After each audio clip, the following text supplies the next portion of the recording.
Assalamualaikum warahmatullahi wabarakatuh. Kami dari kelompok pertama akan menjelaskan tentang Konvensi HAM, CEDAW, dan isu HAM dan perempuan di dunia. Pertama, saya akan menjelaskan tentang Konvensi HAM. Apa sih Konvensi HAM itu? Pertama-tama kita pisahkan dulu antara konvensi dan hak asasi manusia.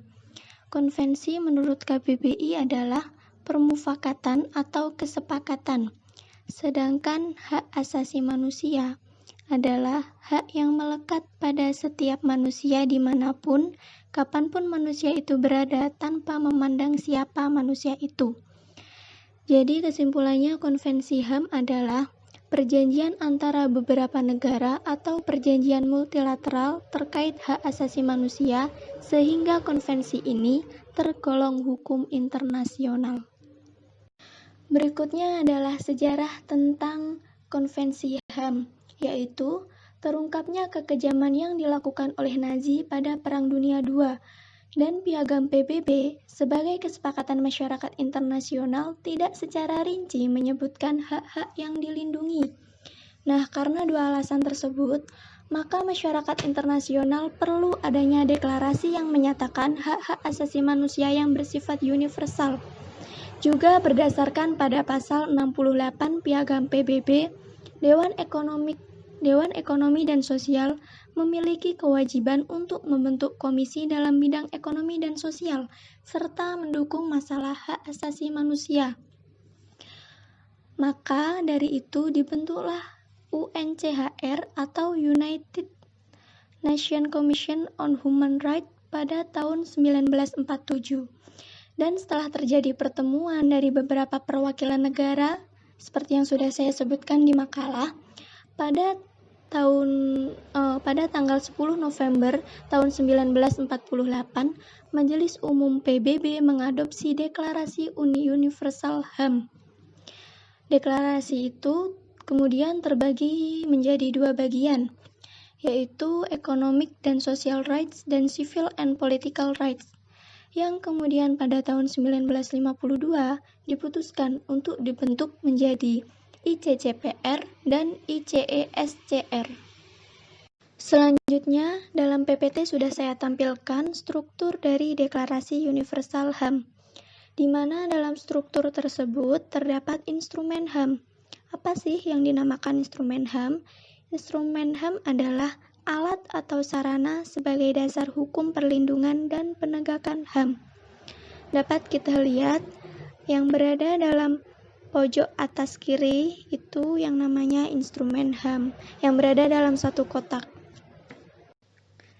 Deklarasi Universal Hak Asasi Manusia atau bisa disingkat DUHAM memproklamirkan Deklarasi Universal Hak Asasi Manusia sebagai standar umum pencapaian semua manusia dan semua bangsa dengan tujuan setiap individu dan setiap organ masyarakat senantiasa mengingat deklarasi ini, berusaha melalui cara pengajaran dan pendidikan untuk memajukan penghormatan terhadap hak dan kebebasan, melalui upaya-upaya yang progresif, baik secara nasional maupun internasional, menjamin pengakuan dan ketaatan yang universal dan efektif, baik oleh rakyat negara pihak maupun rakyat yang berada di dalam wilayah yang masuk dalam wilayah hukumnya.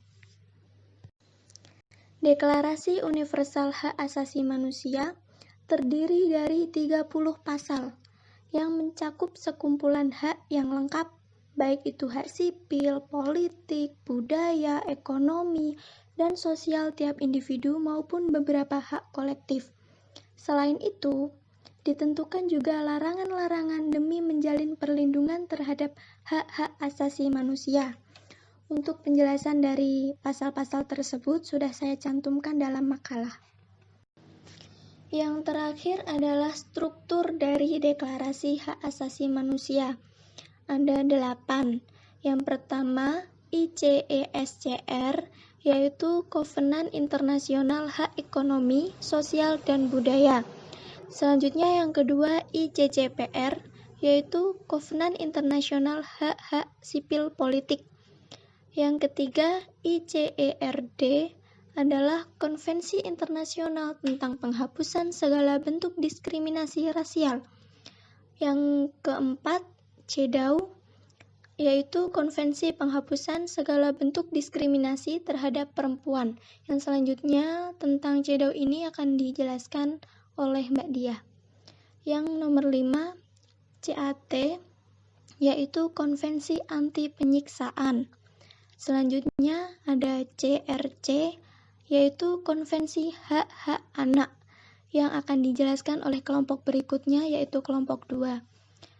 Kemudian ada ICMW, atau Konvensi Internasional tentang Perlindungan Hak Para Buruh Migran dan Keluarganya.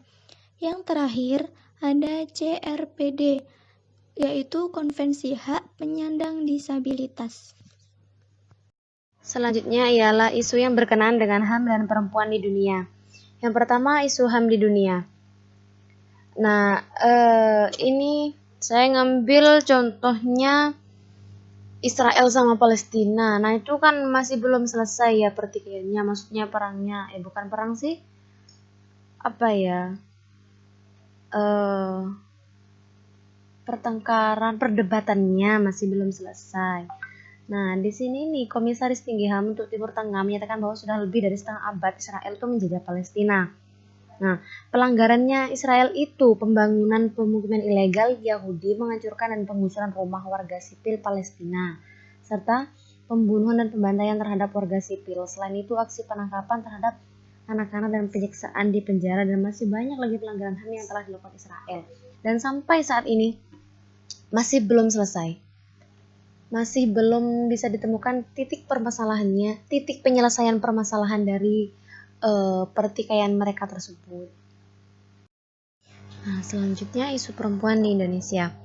Sejumlah LSM di bidang pangan mendesak pemerintah untuk membuat kebijakan pangan yang memperhatikan peran perempuan. Sebabkan berdasarkan penelitian dan kesaksian para LSM ini, peran perempuan di sektor pangan sangat besar. Ini saya ngambil contoh di Indonesia ya.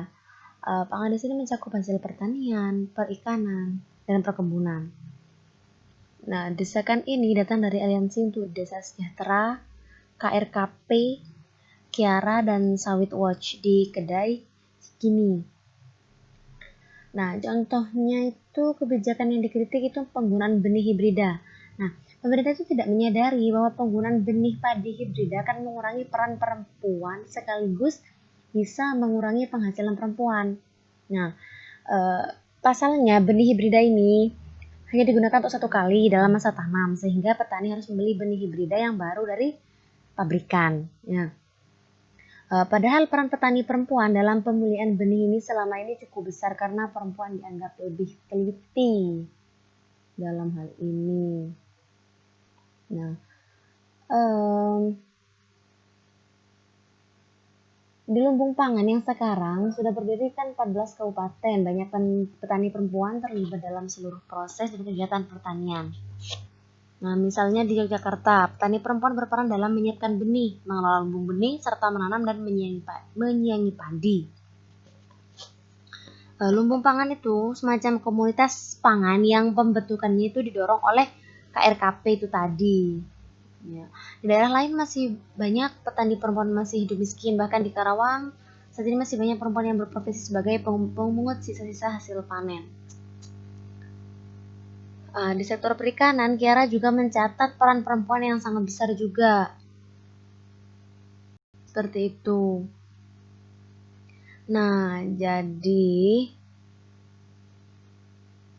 di sini ini yang dikritik kebijakan pemerintah dalam sektor pangan, seperti itu. Mungkin itu saja yang kami jelaskan.